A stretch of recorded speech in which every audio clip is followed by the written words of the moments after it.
there were widespread reports that the Trump administration wanted to force Maduro out, not by direct regime change, but basically by saying that the U.S. is engaged in formal armed conflict with drug cartels, labeling them as terrorist organizations, and therefore giving the administration license to take out drug carrying boats and put a bounty on Maduro's head, and et cetera, et cetera, et cetera. Without saying whether or not that was actually the plan, what do you make of that approach? Do you think that that is a smart strategy?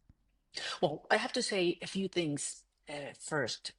This is not regime change because the change of the regime was already mandated by the people a year ago. So this is not about, an international movement to remove a legitimate president. This is not the case.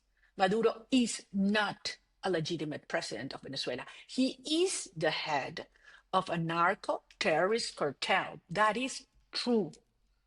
And that is killing not only Venezuelan people, but also American people and people from other countries intentionally.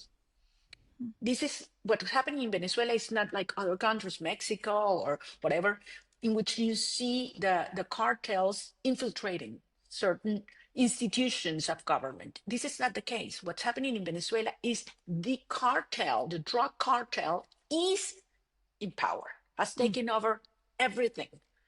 Our institutions, our resources, our territory, ports, airports, the military, planes. It's all under the control and power of the cartel. This has never ever happened here in our hemisphere before.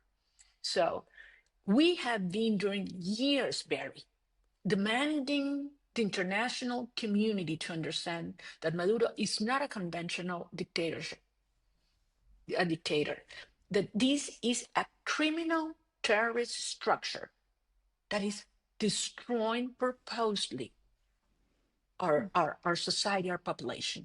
And finally, we're seeing that the United States is taking a law enforcement approach, Mm-hmm. which is correct. Why? Because these systems stay in power and are supported by the flows they get from criminal activities, not only drug trafficking, gold smuggling, arms smuggling, Mm-hmm. human trafficking, the black market of oil. That's, all So, Maria, those do you support this effort by the Trump administration? to dismantle the criminal narco terrorist cartel. Yes, absolutely, I do. And do you think if it was pursued aggressively, it could actually lead to Maduro's downfall? I have no doubt that Maduro is going to leave. As I said before, the cracks and fractures within the regime are growing as we speak. Every day, the very few that still support him, the top brass or the financial enablers that are doing obscene amount of money with the hunger of Venezuela, start to realize that it's over.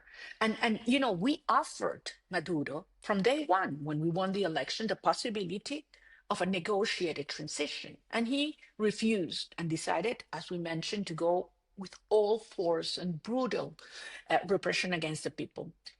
Now Maduro still has a chance to live peacefully. How long? We don't know. But he's the one.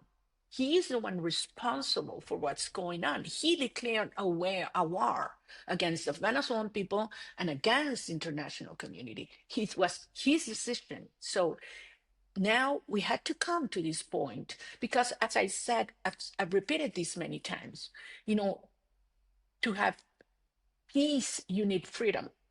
And in order to have freedom, you do need to have strength and